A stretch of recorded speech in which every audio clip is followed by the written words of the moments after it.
warahmatullahi wabarakatuh. Besti di News Kota Palembang. Oke, Besti. Kembali lagi di podcast Oke Besti, obrolan kesehatan dan berita terkini Dinas Kesehatan Kota Palembang bersama saya Dian Septi Marleti, dan tentunya saya tidak akan sendiri di sini. Saya akan ditemani oleh Bapak yang ada di sebelah saya ini. Beliau adalah Bapak Yudi Setiawan SKM FI. Beliau adalah Kepala Bidang Pencegahan dan Pengendalian Penyakit Dinas Kesehatan Kota Palembang. Selamat datang Bapak, apa kabarnya Bapak? Alhamdulillah sehat. Alhamdulillah ya Pak, sehat ya. Oke, kali ini kita akan berbincang terkait penyakit TBC atau tuberkulosis, penyakit menular yang biasanya disebabkan oleh bakteri Pak. Nah, yang biasanya banyak dikenal orang itu sakit itu batuk-batuk yang tidak sembuh Pak. Nah, untuk itu kali ini kita akan banyak sekali pembahasan dan kupas-tuntas terkait penyakit ini Pak. Baiklah, langsung saja bisa Bapak jelaskan apa itu penyakit TBC dan seperti apa? Ya, penyakit TBC itu panjangnya adalah tuberkulosis. Jadi tuberkulosis itu adalah penyakit menular menahun. Jadi boleh dikatakan penyakit kronis yang disebabkan oleh kuman namanya Mycobacterium tuberculosis, sebagai jenis bakteri. Jadi itu pengertian TBC. Jadi salah kalau dulu orang mengatakan TBC tidak bisa sembuh, ya, atau yang lain-lain. Jadi TBC itu tuberkulosis, itu ya, kepanjangannya adalah tuberkulosis. Kenapa disebut tuberkulosis? Karena mengambil dari nama kumannya. Kumannya sejenis bakteri, namanya adalah Mycobacterium tuberculosa. Kira-kira seperti apa ya Bapak tanda-tanda orang yang terkena TBC dan berapa lama batuk itu bisa dicurigai sebagai gejala TBC? Ya, tanda-tanda orang yang terkena TBC itu yang pertama tentunya batuk ya. Batuk bisa 1 minggu atau 2 minggu, bisa berdahak atau tidak berdahak. Lalu tanda yang lain adalah biasanya nafsu makan turun ya, nafsu makan turun, mau tidak mau nanti berat badan juga turun. Lalu ada demam, karena hampir semua penyakit infeksi itu pasti demam. Tapi beda sama COVID. Kalau COVID itu dulu waktu masih pandemi, demamnya kan demam tinggi, hampir mendekati 40 derajat. Tetapi kalau TB atau tuberkulosis, demamnya demam meriang. Jadi dia demam tapi tidak terlalu tinggi. Mungkin sebenarnya sudah 38 atau 38,5 ya. Jadi itu tanda-tanda. Ada juga sesak, ya, bahkan yang sampai tuberkulosisnya parah sampai batuk darah, ya, ada yang sampai seperti itu, ya. Jadi umumnya yang mudah dikenal adalah batuk, ya, batuk bisa 1 minggu, 2 minggu, umumnya batuk yang lama. Jadi buat sahabat Oke Besti, kita harus lebih awareness jika kita mengalami batuk yang berkepanjangan dalam jangka waktu yang cukup lama, itu harus segera dicek ya Pak ya, segera dicek dan melakukan pemeriksaan lebih lanjut, itu tentunya di fasilitas pelayanan kesehatan. Nah, ini saya penasaran nih Pak, apakah TBC ini ada hubungannya dengan rokok, seperti pasien dengan perokok berat, dan atau ada hubungannya juga kah dengan kasus stunting atau anak kurang gizi? Ya, jadi kalau hubungan secara langsung tentu tidak ya. Di rokok itu tidak ada Mycobacterium tuberculosis. Tetapi kalau hubungan secara tidak langsung boleh kita katakan seperti itu. Misalnya pada perokok yang berat, fungsi parunya kan pasti lebih menurun atau tidak maksimal dibandingkan dengan orang yang tidak merokok. Sehingga begitu ada kuman Mycobacterium tuberculosa yang ada di sekitarnya, orang yang merokok ini rentan akan terinfeksi. Ya, karena kita tahu bahwa di paru-paru itu ada yang namanya bulu getah atau silia, yang pada orang yang merokok fungsi bulu getah itu sudah menurun, yang fungsi adalah sebagai reseptor menangkal kalau ada kuman termasuk bakteri yang ada di sekitar kita. Jadi boleh dikatakan orang yang merokok itu risiko untuk terkena TBC-nya lebih besar dibandingkan dengan orang yang tidak merokok. Nah, begitu juga dengan kaitan dengan gizi kurang atau stunting, ya. Jadi pada anak-anak yang gizi kurang ataupun stunting pasti imunitasnya menurun. Karena ini penyakit menular yang disebabkan oleh bakteri. Karena penularan penyakit itu kan salah satu faktor orang itu bisa sakit atau tidak adalah adanya imunitas. Artinya kalau anak yang dengan gizi kurang, anak yang dengan stunting, imunitasnya menurun, artinya risiko dia untuk terkena tuberkulosis juga akan lebih besar dibandingkan dengan anak yang tidak mengalami gizi kurang ataupun stunting. Nah, seperti yang Bapak jelaskan tadi, terhadap anak yang stunting, itu kan anak tersebut akan diberikan vaksin BCG misalkan. Ya. Vaksin BCG itu kan untuk mencegah TBC. Apakah vaksin yang diberikan kepada anak tersebut tadi memiliki peran yang pas untuk mencegah penyakit TBC tersebut? Ya, vaksin BCG itu kan umumnya diberikan pada anak yang baru lahir ataupun paling tidak umurnya 1 bulan ya.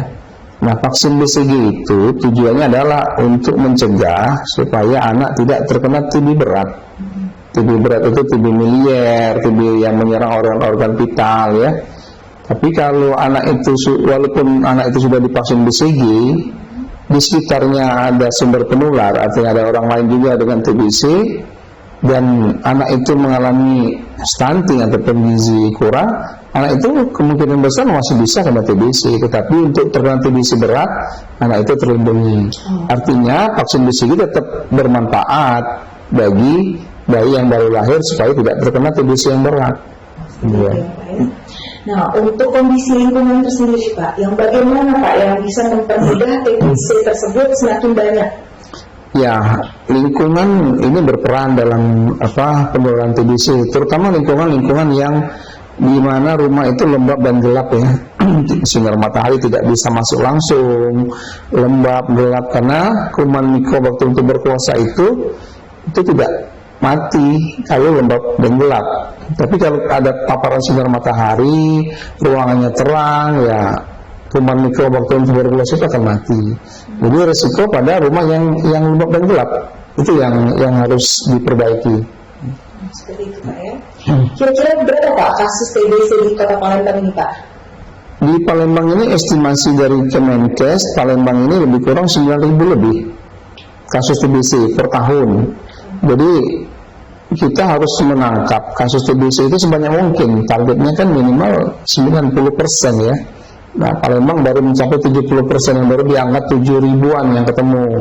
Jadi kalau ada puskesmas menemukan kasus TBC, itu bukan dianggap sebagai suatu kegagalan, tapi dianggap suatu keberhasilan program. Karena prokesnya jalan, terus orang-orang yang dengan TBC di situ mendapat informasi, dan yang bersangkutan mau untuk berobat. Karena ini penyakit menular. Jadi kalau ada orang TBC dia tidak mau berobat karena faktor tidak tahu, tidak mau, artinya dia tetap jadi sumber penularan.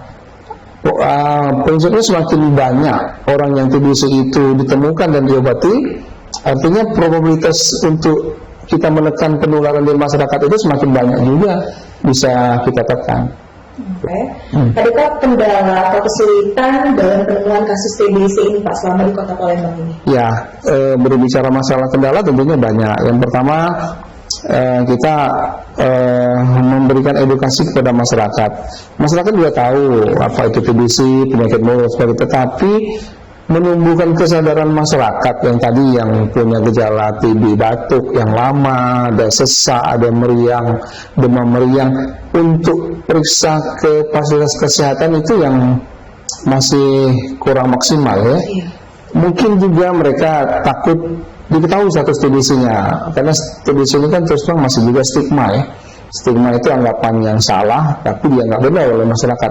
Apa tuh stigmanya? TBC penyakit guna-guna, TBC penyakit kutukan, TBC penyakit orang miskin. Jadi orang yang mempunyai gejala TBC ini cenderung menutup diri, nggak mau periksa, malu kalau diketahui status TBC. Padahal dengan dia tidak mau periksa, kalau seandainya dia TBC, dia tetap jadi sumber penularan.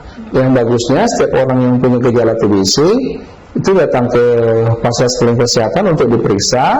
Kalau seandainya dia negatif, ya syukur ya. Tetapi kalau dia positif TBC, itu harus diobati sehingga rantai penularannya putus. Jadi dari yang Bapak sampaikan tadi, nah untuk pengobatannya Pak ya, jadi jika ada pasien TBC, itu berapa lama sih Pak pengobatan TBC ini harus dijalani coba? Ya. Karena yang saya ketahui untuk pengobatan TBC itu pasti cukup lama dan jangkanya panjang ya Pak ya? Ya, jadi kita sekarang dengan metode DOT ya, DOTS, DOT itu Direct Offset Treatment Set Course. Jadi metode atau strategi pengobatan TB dengan pengawasan secara langsung minum obat dan dalam jangka waktu yang relatif pendek. Sebenarnya tidak pendek ya, Tapi ini pembandingnya sebelum strategi DOT itu tahun 1995 itu pengobatan TB lama, bisa 1 tahun, bisa 2 tahun, bahkan bisa seumur hidup. Selagi ada gejalanya orang minum obat TB terus. Nah sekarang dengan ada strategi DOT rata-rata 6 bulan sampai 9 bulan selesai dengan minum obat TB. Yang paling banyak itu 6 bulan. 6 bulan rutin minum obat itu akan selesai dan sembuh. Karena efikasi kesembuhan minum obat TB itu di atas angka 99%. Jadi hampir bisa dipastikan kalau orang yang TB itu minum obat hampir bisa dipastikan sembuh. Ya, ada yang tidak sembuh mungkin faktor penerimaan obat, faktor efek samping, itu pun bisa ditanggulangi dengan pemberian obat efek sampingnya ya, mual dan sebagainya. Jadi yang penting orang TBC itu harus minum obat. Jadi apa yang akan terjadi jika pasien TBC itu tuh putus minum obatnya Pak, dan dia sewaktu itu berhenti sebelum waktunya? Ya. Karena kan obat itu kan banyak jumlahnya, terus pasti kan pasien itu bosan Pak minumnya. Nah itu bagaimana Pak? Ya, ini yang menjadi salah satu tantangan ataupun masalah dalam program TB. Jadi petugas puskesmas, rumah sakit pada pasien yang sedang minum obat benar-benar edukasi, memberikan empati, memberikan motivasi supaya obat itu diminum sampai sembuh. Karena umumnya pasien minum obat 1 bulan 2 bulan, batuknya hilang, nafsu makan udah timbul, berat badan meningkat, pasien mengira udah sembuh. Padahal belum, kumannya belum habis ya, kumannya boleh dikatakan hanya ya apakah kumannya masih pingsan dan sebagainya. Begitu menghentikan pengobatan, kumannya bangkit lagi. Nah, kalau dia sering seperti itu, minum obat 1 bulan 2 bulan, nanti stop, nyambung lagi, nanti putus, nyambung lagi, itu yang akan menyebabkan resisten. Ya, multi drug resisten, dia tidak mempan lagi dengan pengobatan TB di lini pertama. Harus pengobatan TB yang multi drug resisten, tersebut TB resisten obat, TBRO, dan pengobatannya lebih lama, bukan 6 bulan, bisa 9 bulan, bahkan bisa sampai 1 tahun, dan obatnya lebih banyak ya. Jadi ketahuan minum obat pada pasien itu sangat penting banget Pak ya, untuk penyembuhannya ya. Nah dari yang kita ketahui bahwa pasti obatnya ada efek samping nih Pak. Nah efek sampingnya apa nih kira-kira yang timbul dari obat TBC tersebut? Ya, efek samping obat TB itu ada 2 ya, bisa efek samping ringan, bisa efek samping yang berat. Efek samping yang ringan itu biasanya di awal-awal pengobatan, 1 minggu pengobatan pasien merasa mual, tidak enak badan, namanya juga antibiotik ya, itu antibiotik spesifik. Tapi itu akan hilang nanti 1 minggu 2 minggu pengobatan akan hilang. Tapi kalau memang mualnya tetap berlanjut, itu bisa diberi obat anti mual ya, apakah B6 atau apa oleh teman-teman puskes atau rumah sakit. Jadi di samping obat TB dia juga minum obat anti mual. Nah ada juga efek samping yang berat sampai timbul alergi, kemerahan ya, itu mau tidak mau obatnya harus stop. Ada juga pasien itu harus tahu ya, itu rifampicin, obat TB itu kan rifampicin, INH, pyrazinamide ya, ethambutol. Nah yang menyebabkan kencing berwarna merah itu rifampicin. Pasien kalau tidak diberitahu, tidak diedukasi oleh petugas, mengira bahwa mengapa dia setelah minum obat kok kencingnya jadi kencing darah warna merah. Nah itu harus dikasih tahu bahwa itu merah itu bukan karena darah, tapi karena faktor obat. Nanti kalau obatnya selesai, kencingnya akan normal lagi. Itu efek samping ringan, termasuk efek samping ringan ya. Nah jika tadi kan pasien sudah minum obat nih secara rutin, terus patuh juga, aturannya bagus, nah apakah penyakit TBC ini bisa disembuhkan Pak? Ya sudah pasti TBC ini bisa disembuhkan karena ini penyakit infeksi dan antibiotiknya ada ya, namanya OAT, obat anti tuberkulosis. Artinya kalau dia minum obat teratur, hampir bisa dipastikan pasien itu akan sembuh, pasti bisa disembuhkan. Jadi salah kalau dulu orang mengira TBC itu tidak bisa sembuh, panjangannya ya salah. Jadi intinya dia minum obat dan tuntas, selesai sampai 6 bulan ya. Nah, untuk dukungan dari keluarga sendiri, Pak, bagaimana peran keluarga dalam mendukung pasien TBC ini, Pak? Ya, dukungan keluarga dalam masa pengobatan ya, karena pengobatannya kan relatif lama, 6 bulan. Ini sangat penting ya. Di program TB itu kita ada namanya PMO, pengawas menelan obat. Kenapa harus ada pengawas menelan obat? Karena terkadang pasien TB ini karena minum obatnya lama, Ada yang bolong-bolong, padahal tidak boleh kan minum obat setiap hari. Nah misalnya anaknya sakit TB, siapa jadi PMO? Ya boleh orang tuanya, atau bapaknya atau ibunya, atau siapa saja. Prinsipnya di rumah itu orang yang disegani oleh si pasien TB supaya PMO ini dia mengawasi dan mengedukasi, mendorong, motivasi supaya pasien ini minum obat terus sampai tuntas. Jadi dalam hal ini dukungan keluarga itu sangat penting ya, karena kalau dia tidak ada yang memberi semangat, kadang udahlah udah minum obat sampai bulan 2 bulan sepertinya udah sembuh, nah padahal tidak. Jadi petugas puskes di awal pengobatan edukasinya itu bukan hanya pasien, edukasinya itu adalah PMO juga. Pasien TB dan PMO diberi edukasi tentang pengobatan, jangka pengobatan, dan yang paling penting pengobatan itu harus diselesaikan sampai tuntas. Itu yang penting. Gitu ya Pak ya. Jadi bagaimana cara kita mencegah penularan TBC Pak jika ada salah satu dari keluarga kita yang terkena penyakit TBC Pak? Ya, untuk mencegah TBC yang penting sekali berobat ya. Karena dengan dia minum obat tentunya potensi penularan kuman itu menurun. Di program penanggulangan TB orang sudah minum obat itu nanti 2 bulan kan dahaknya diperiksa lagi. Nah kalau dahaknya sudah negatif potensinya menurun. Ya bahkan secara penelitian orang minum obat TB itu 1 minggu atau 2 minggu secara berturut-turut teratur potensi penularannya menurun ya. Nah bagaimana selama dia pengobatan? Paling tidak masker ya, tetap masker, etika batuk, kalau dia mengeluarkan dahak harus ditampung di tempat. Biasanya kami edukasi ada botol yang besar, dikasih air, kasih pasir, kasih alkohol supaya nanti botolnya dahaknya di situ dibuang situ, nanti udah penuh dibuang lagi ya. Ya, artinya dia mengeluarkan dahak tidak boleh sembarangan, karena walaupun dia minum obat potensi penularannya belum nol. Kapan potensi penularannya nol? Kalau dia selesai minum obat ya. Sambil gizi dan lingkungan diperbaiki. Artinya gizi orang yang di sekitarnya diperbaiki juga kalau ada yang status gizinya kurang baik atau stunting, sehingga akan terbentuk imunitas. Walaupun di situ ada sakit TB, yang sakit TB diobati, yang gizi kurang, yang stunting tanggulangi stunting dan gizinya supaya dia tidak menjadi faktor risiko. Itu pencegahannya, lingkungannya diperbaiki. Menarik sekali ya Pak ya. Nah ini adakah strategi atau langkah-langkah yang dilakukan oleh Dinas Kesehatan Kota Palembang dalam upaya pencegahan dan supaya kasus TBC ini tidak bertambah Pak? Ya, tentunya strategi itu adalah bagaimana kita mengedukasi masyarakat. Masyarakat tahu tentang TB, tahu tentang gejala TB, tanda-tanda TB. Nah, dengan dia tahu, harapan kita dia mau dan mampu ya. Tadi yang tidak tahu jadi tahu. Dari tahu dia mau dan mampu. Mau dan mampu apa? Mau dan mampu melakukan pencegahan TBC. Kalau dia ada gejala TBC, ada keluarganya gejala TBC, dia periksa ke fasilitas pelayanan kesehatan sambil dia memperbaiki lingkungan, gizi dan sebagainya. Nah itu strateginya.